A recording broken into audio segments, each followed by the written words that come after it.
Good afternoon, everyone. I just wanted to get on for a brief video this week. Wanted to cover some things from week 7 as well as week 8, which we're into now. On speech number 3, just a reminder that that'll be due on Tuesday at midnight. And you should by now have feedback from us on speech number 2, the informational speech. Many of you moved your informational speech more towards persuasive, and we'd like you to keep with the informational speech for an informational speech in the future, but the persuasive is where we're headed next, and I think you'll find that is maybe a little easier to do. You will get feedback and a grade in the Dropbox for your persuasive speech number 3 after you've submitted the final next Tuesday. Just to let you know, be careful about Angel's gradebook. It's notoriously unstable, and so we keep a copy of all of your grades and everything in an Excel spreadsheet for ourselves, and so I wouldn't rely very heavily on that, is the bottom line on the Angel gradebook. But that's where you'll find your feedback, is not necessarily in the gradebook but in the Dropbox, so make sure you look there and you see your feedback and your grade. I want to go back to week 7, the They Snooze, You Lose chapter that we read on senses. I know it's a little corny. The chapter asked about or suggested a bunch of ideas like giving popcorn in class or trying to stimulate different kinds of senses, seeing, hearing, not just those two, but also the others of touching something or tasting something. And the research seems to indicate that that's pretty useful. So I wouldn't completely dismiss it, even though it might have been a little bit corny. But I did think that there were some interesting and useful tidbits in there in terms of what you might do in your own classroom in the future, so I would pay a little bit of attention to that as you look at the They Snooze, You Lose chapter on senses. This week I wanted to address a few thoughts that I have currently about emails. And in particular, this is moving into some of the technology and thinking about technology as a communication medium for educators.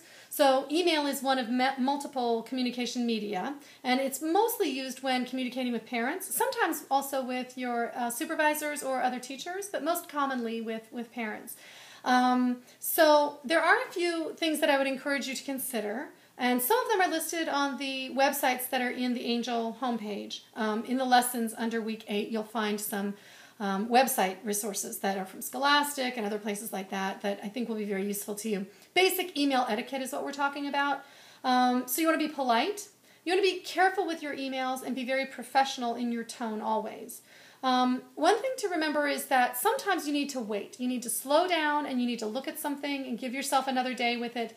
Think about it overnight. Sleep on it before you send anything that you think might be misunderstood. And if something is misunderstood, it's always very wise to write back right away and say, email is notorious for being misunderstood. So please, I didn't mean to offend in this way. I hope that you'll understand that this was what I really meant.